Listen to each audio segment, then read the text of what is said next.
Estamos iniciando mais um Autores e Livros, este programa que leva até vocês o universo de escritores, de escritoras que transforma a sua criatividade, a sua imaginação, a sua reflexão em livros. Este bem cultural, este objeto civilizatório, que vai conviver certamente por muito e muito tempo ainda com as novas tecnologias, tanto da escrita quanto da leitura. Todo mundo que lê sabe o que é ter um livro na mão. Então nós temos a grande alegria de receber hoje, em Autores e Livros, o autor Eduardo Krause, romancista, que lançou já há um ano ou dois, mas um livro que não perde fôlego, que tem uma larga caminhada já e cada vez renova edições, que é o Pasta Senza Vino. Perfeito. Então isto, sempre vinho. É um prazer te receber, Eduardo, no Autores e Livros. Muito obrigado, Dilan, pelo convite. Eu estou muito feliz por estar aqui. Eu muito feliz por saber que tu leste o livro. E como tu disse, o livro foi lançado há quase 2 anos e, de repente, esse ano começou uma movimentação muito interessante ao redor dele novamente. Isso me deixa muito feliz, que o livro siga em frente. Certamente, vai continuar em frente, porque eu dou meu depoimento de leitor.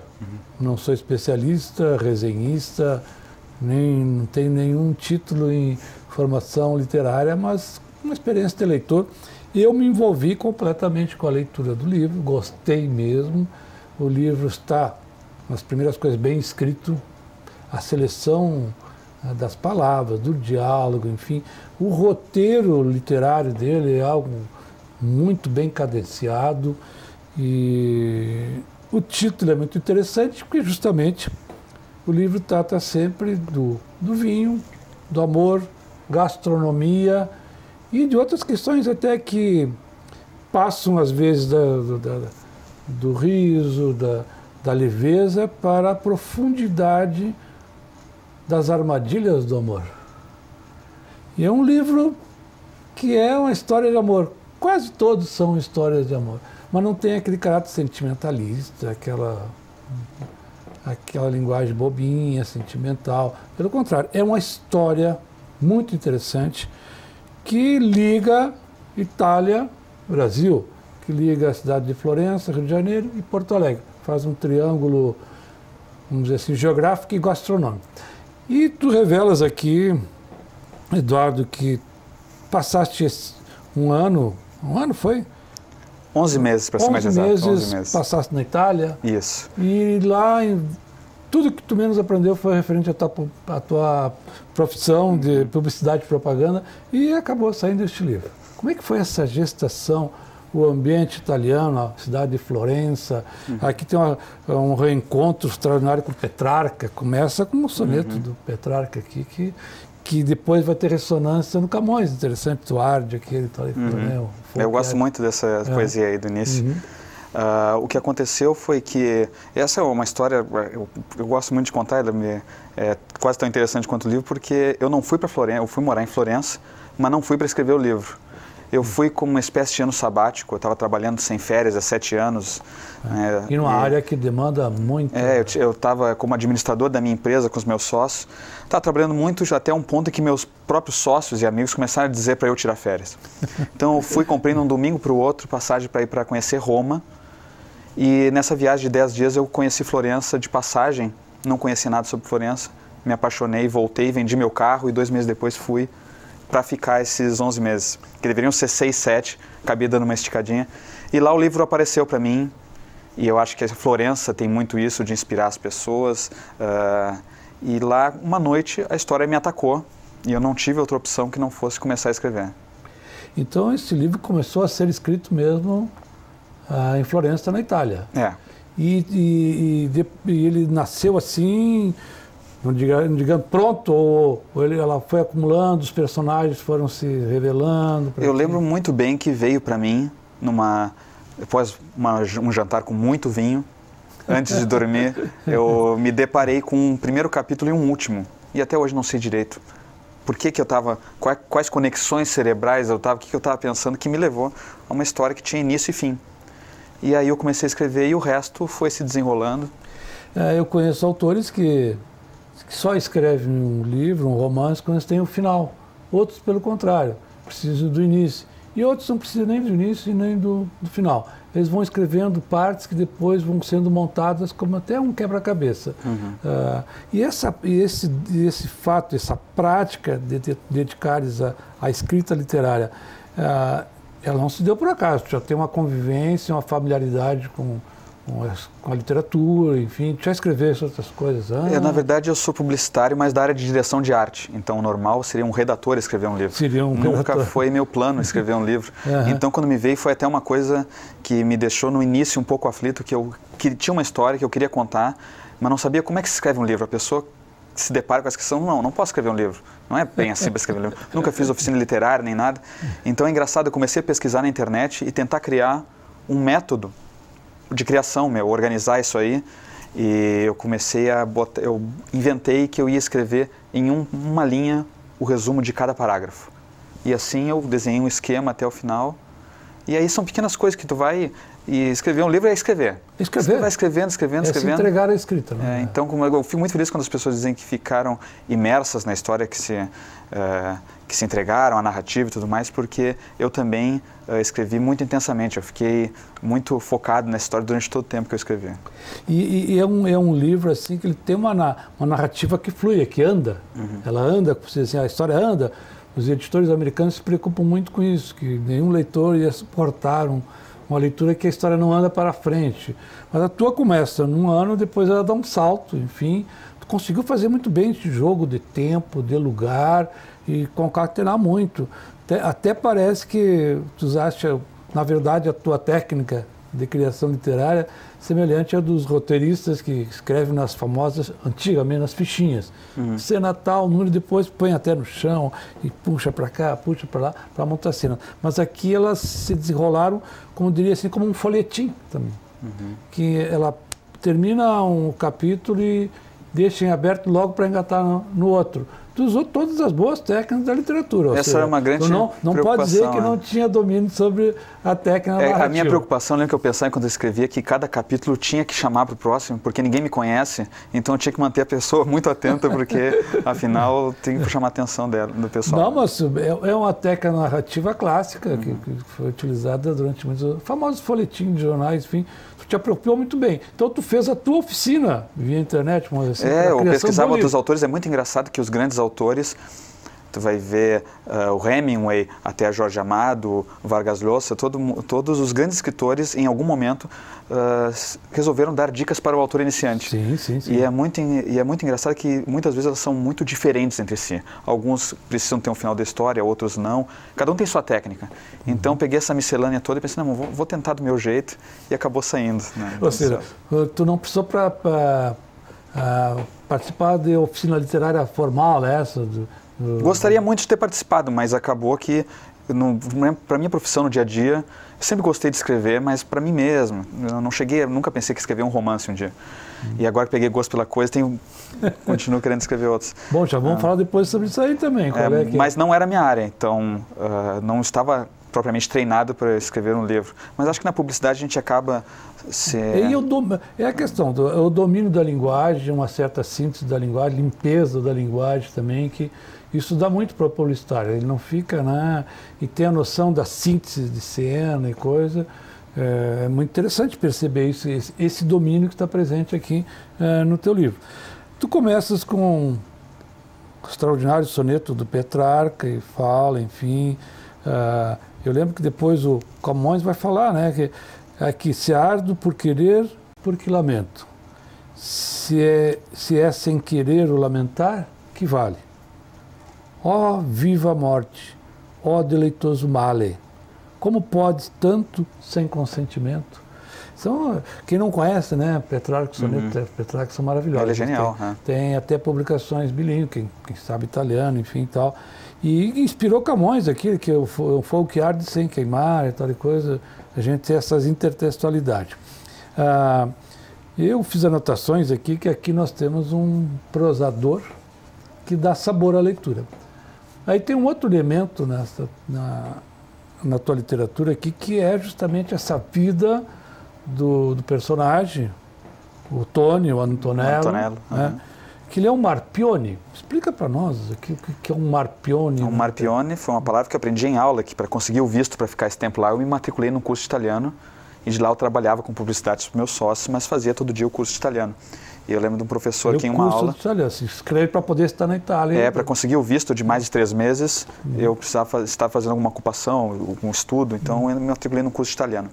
E em aula eu aprendi o termo marpione, que é uma palavra italiana que serve para nomear os homens que abordam mulheres nas ruas, em qualquer situação, no trem, no ônibus, a qualquer horário do dia, com intuitos amorosos, por assim dizer. Com intuitos de sedução. Isso. E, por falar nisso, é uma fama dos italianos, né? É um filão literário.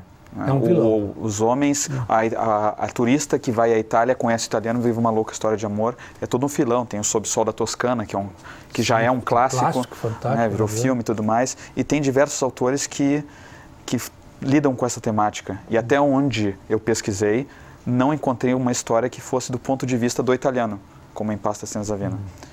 Não vi outra. Todas são do ponto de vista da turista, normalmente uma americana, rica, vai em algum lugar na Itália, de definição, né? Enfim, então. E lá vive um louco amor que dá todo o segmento ao enredo. E este aqui, então, mais um sinal de que tu tomaste muitos cuidados para escrever o livro. Ou seja, tu foi ver que histórias tinham, procurei referências, que enredos, que caminhos já tinham sido seguidos, enfim, para fazer a tua história de um outro ponto de vista. E no fim tu conseguiste ligar com o Brasil também, essa história, com algum tempo que passa no Rio de Janeiro, outro aqui, e vai se tornando surpreendente a história nesse sentido.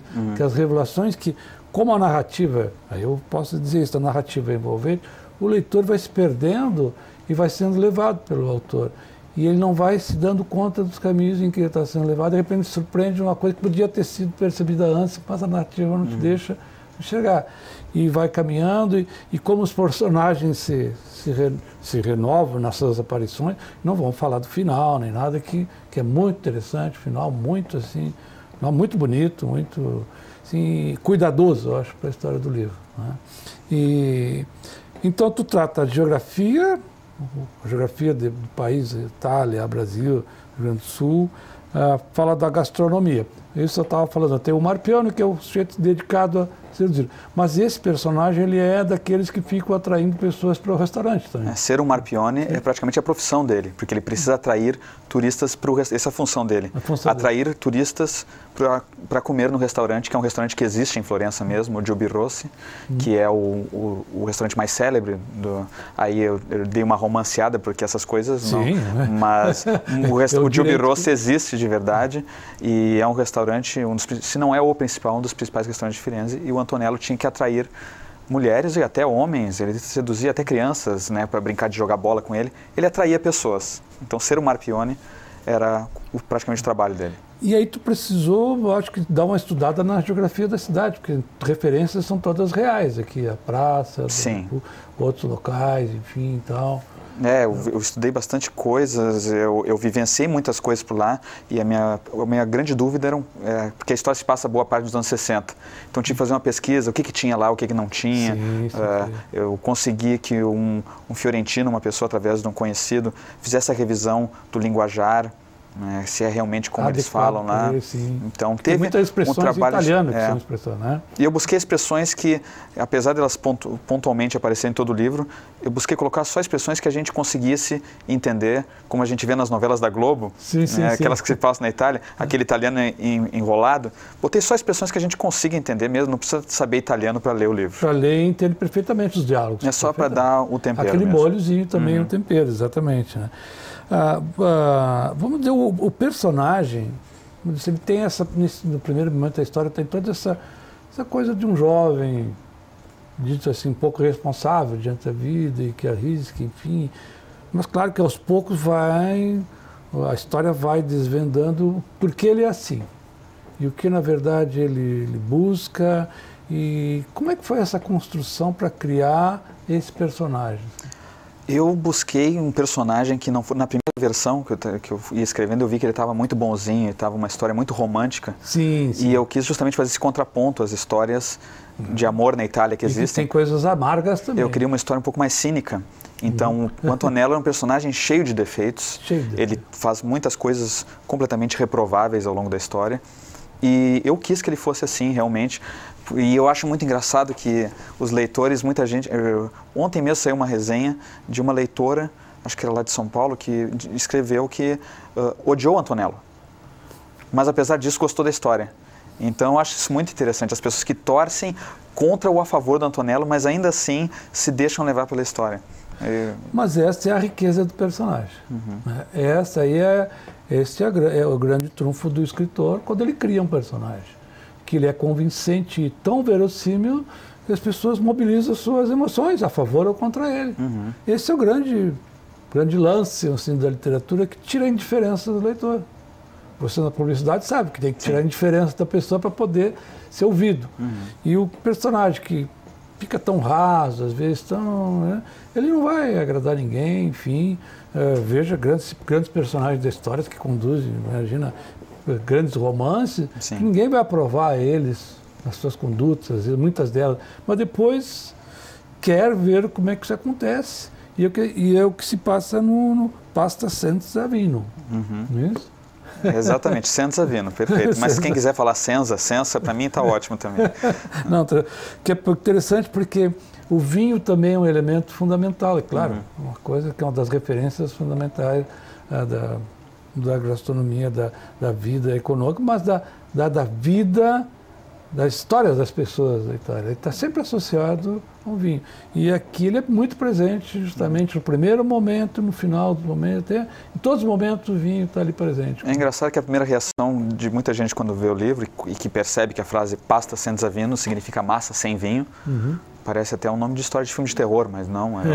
Pasta senza vino é justamente o contrário da história. A história tem muito vinho e ela é um pedaço de uma frase muito conhecida, que era a única frase que eu sabia falar em italiano quando eu fui para a Itália. Eu brincava até isso em sala de aula. Pasta senza vino é como um bacio senza amore. Massa sem vinho é como um beijo sem amor. Então, a história é justamente o contrário de uma ideia de uma massa sem vinho. Sim, sim. Ela tem muito vinho, ela tem muita massa, tem muita gastronomia, e eu tentei que tivesse muito sabor também. Muito sabor. E eu vou dar a ficha técnica, é uma edição que chama-se aqui é a terceiro selo agora. É a Dublinense, mas o terceiro selo seria novos autores. Os autores que eles estão lançando. É a Dublinense, né? Ou que já também a outra, a não editora, é um grupo editorial. É um dos selos da Dublinense. Com selos diferentes, que aqui justamente tem o Rodrigo Rospo, que está na preparação, na revisão. Ele é um editor, realmente, isso é uma coisa muito importante. Né? Ele é um editor, ele leu o livro. Leu o livro, deu muitas sugestões, participou ativamente de todo o processo e confiou em mim desde o início, então sou muito grato a ele. Grato a Regina Zilberman, ao Antônio Hohlfeld. Bom, eu ia falar nisso, né? Tu está aqui muito bem amparado com dois grandes nomes. Um grande escritor e crítico e professor e uma Se eu sonhasse num prefácio, na contracapa. Se eu sonhasse tentar escrever um prefácio para mim mesmo, não ia ficar tão bom quanto os que eles escreveram para mim. Ficou muito bom. Muito bom. Realmente, nós temos aqui a Regina Zilberman, que escreve na contracapa, e o Antônio Hohlfeld, professor, escritor, crítico de teatro, de literatura, que fez a orelha do livro. Está bem acompanhado, ou seja, nesse sentido...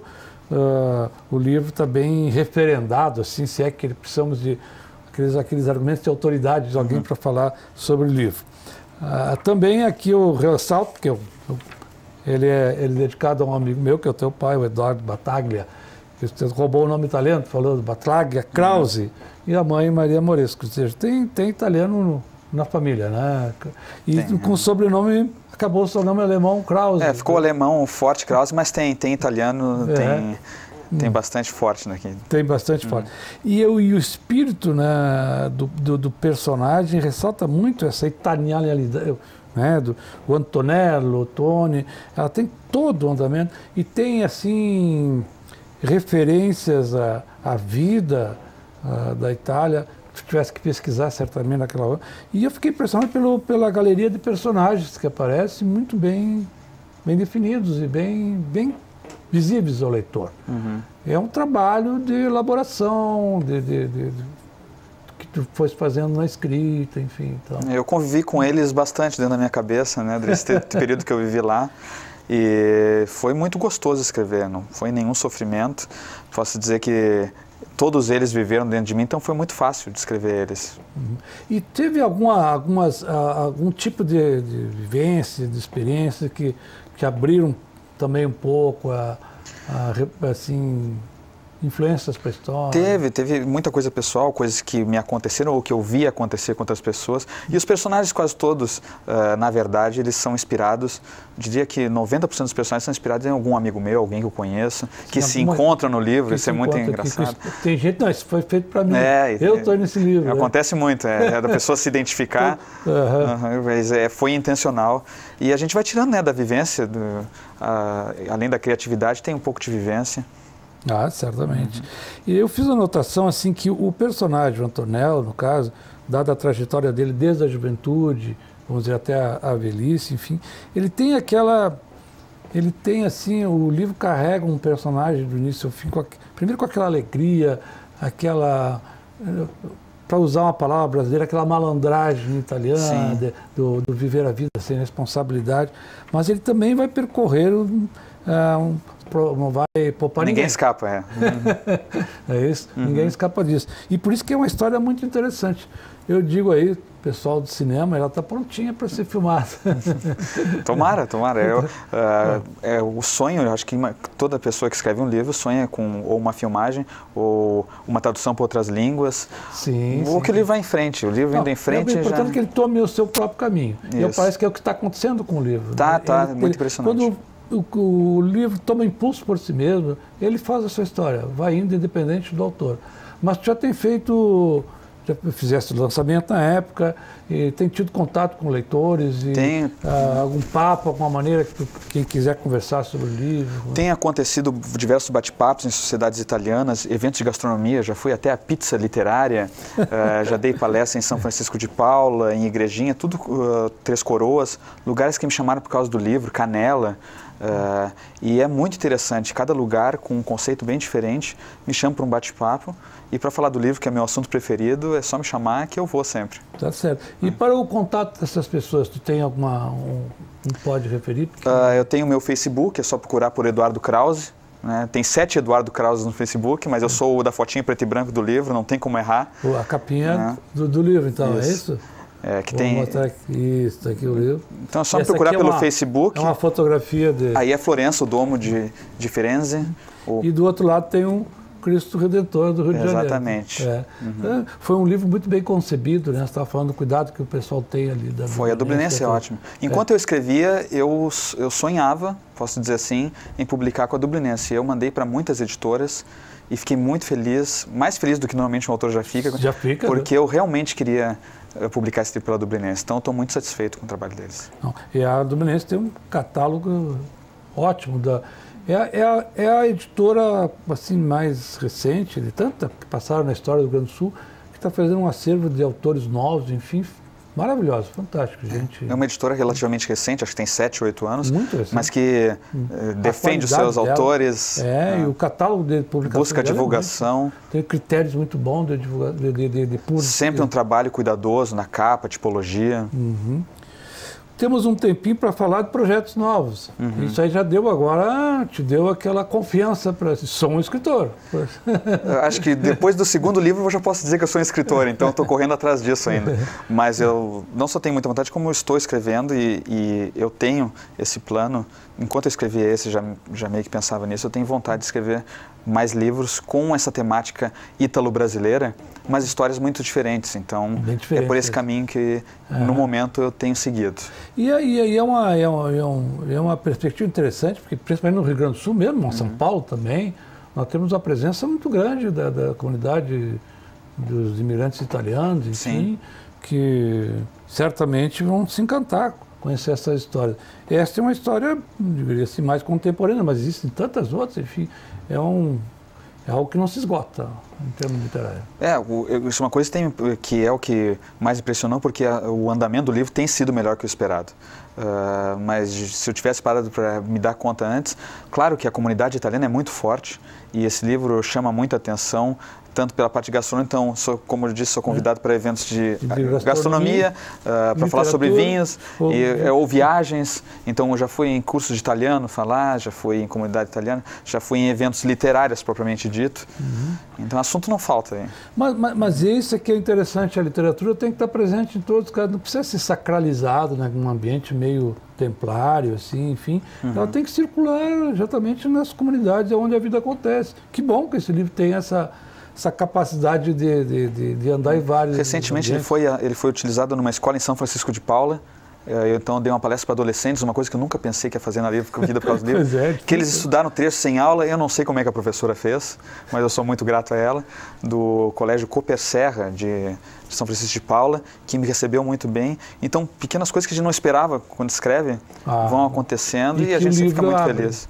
O livro abre caminho para coisas que tu não imaginava que podiam acontecer contigo. Muitas coisas que eu não imaginava, sensacionais. E lá, falando disso, vamos sempre referir, lá em Francisco de Paula tem uma livraria... Miragem Livraria. Miragem, que é uma miragem. Foi lá que eu fiz, a primeira vez que eu fui lá, já fui uma segunda vez, na Boutique de Pizzas Viale, foi o segundo lugar que eu fui, que foi a pizza literária. Foram 2 eventos fantásticos. São Francisco de Paula, culturalmente, é uma cidade que fervilha. Fervilha, tem muita atividade, Com a livraria lá já é uma... A livraria é fantástica, um negócio que não se vê mundo afora, né? É um troço que não tem igual. Não tem igual. Bem, Eduardo, nós estamos chegando ao final do nosso papo, da nossa entrevista com autores de livros. Só tenho te cumprimentar muito pelo livro, realmente. Obrigado. Tomara que ele retome esse impulso e que muitas pessoas descubram o sabor de um romance como este aqui, que nós acabamos de falar com o seu autor. Muito obrigado pela tua presença aqui. Sucesso. Muito obrigado pelo convite, Dylan. Obrigado também ao telespectador, você que está aí nos acompanhando semanalmente, autores de livros. Este programa certamente não é o mais visto, mas é bem visto, que você é o nosso convidado para o próximo Autor de Livros, na próxima semana. Obrigado e até lá.